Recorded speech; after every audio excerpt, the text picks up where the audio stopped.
want to tell you more about this, I think, very important smart pricing pilot did take place in the D.C. area. And for that, I want to bring on Rick Morgan, who's not just a commissioner in D.C., but also plays important roles at both NARUC, the National Association of Regulatory Utility Commissioners, and at the Mid-Atlantic Conference of Regulatory Utility Commissioners. He's chaired a number of important working groups and task forces. And Rick, thank you for joining us today. Well, thank you, Jesse, and I appreciate the opportunity to talk about our PowerSense DC pilot. I'm going to provide an overview of this unique pilot and highlight some of the key results. Then we're going to hear from Steve Sunderhoff of PHI about some of the lessons learned and what comes next. In the District of Columbia, we're fortunate to have had a confluence of factors that enabled us to take advantage of some of these cutting-edge technologies, not just advanced metering, but also enabling technologies and customer information systems. And one of the outcomes has been this path-breaking pilot called PowerSense DC. And the results from the pilot promise to inform our smart grid policy going forward in the District of Columbia and perhaps in other jurisdictions as well. I'm going to start with a brief history of our smart metering pilot. The idea came about in 2002 when there was a merger case involving Pepco and Connective, now known as Delmarva. And there was a settlement in that case which earmarked $2 million of shareholder funds for a smart metering pilot. This was based on a recommendation from the D.C. Office of People's Counsel. Then in 2005, we created a nonprofit organization called SMIPI, or Smart Meter Pilot Program, Inc., representing 5 D.C. entities: the Office of People's Counsel, Pepco, the D.C. Public Service Commission, the D.C. Consumer Utility Board, which is an independent consumer group, and the IBEW Local 1900, which is the union representing Pepco's workers. Beginning in 2005, we hired consultants to first design and then implement the residential smart metering pilot. That included Chris King of eMeter, who you just heard from, along with Patty Harper-Slabashevitz, who was then with UtiliPoint and is now with BASS, a CSC company.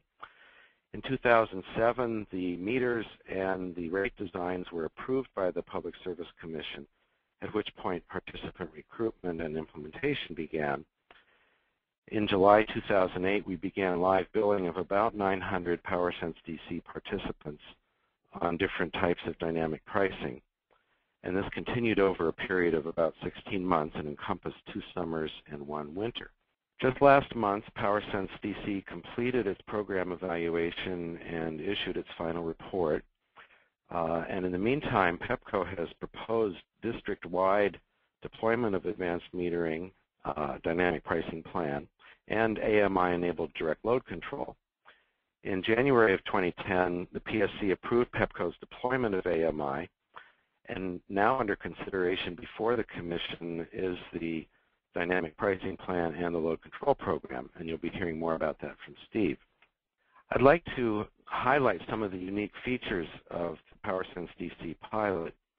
For participants, PowerSense DC provided an integrated approach to the smart grid experience, including dynamic pricing, but also sophisticated energy information feedback for participants through multiple media, and automated controls such as smart thermostats.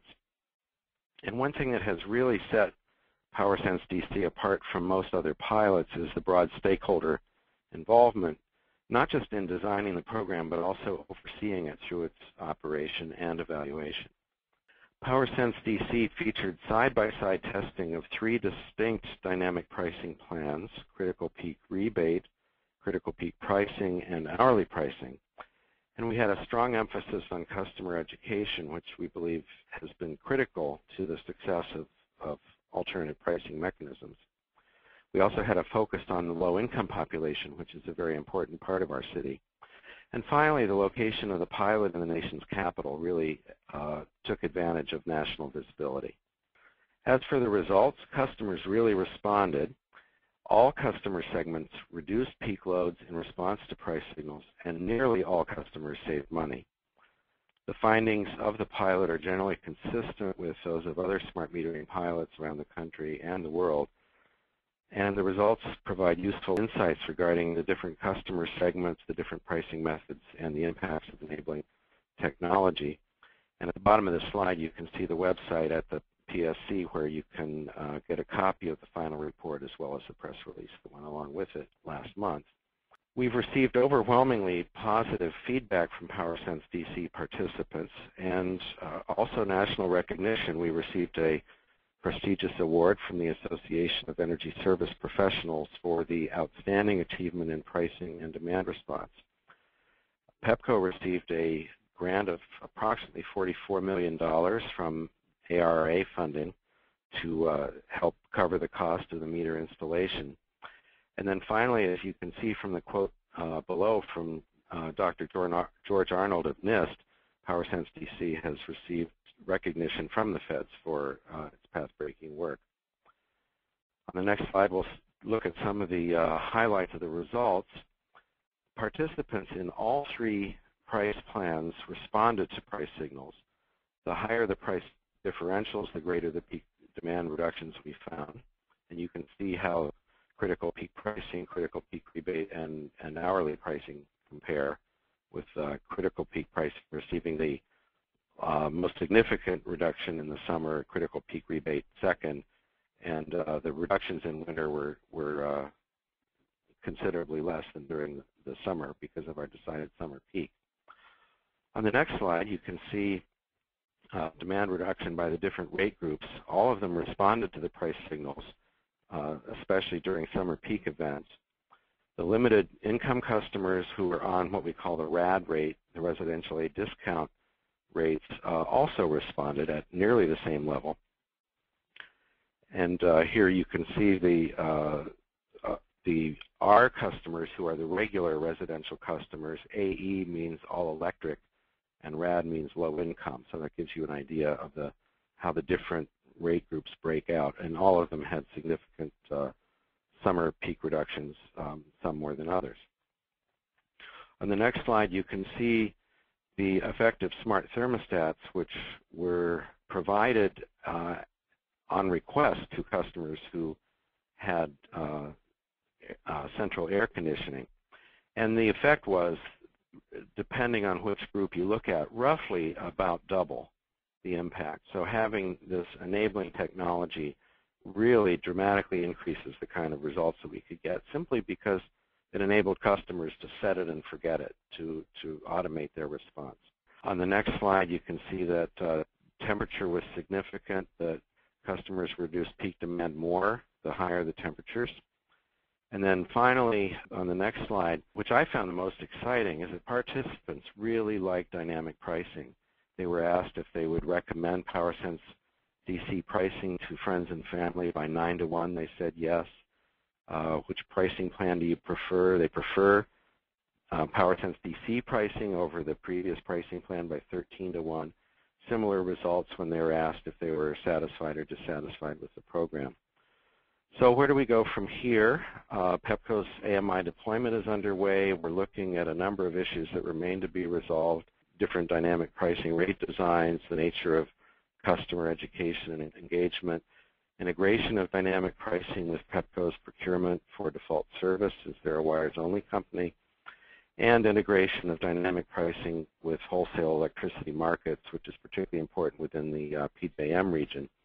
And finally, cost recovery decisions by the Public Service Commission, which will happen as we go forward. But the most important point is that our results from PowerSense DC will inform DC's smart grid policy going forward, and I think it's fair to say that they already have. So thank you very much, and I look forward to your questions. Thanks, Rick. And we do have a number of questions. Pan wanted to pass along to our panelists. We've had a number of thank yous as well, so you're also free to type in a thank you if you appreciate our panelists taking their time up.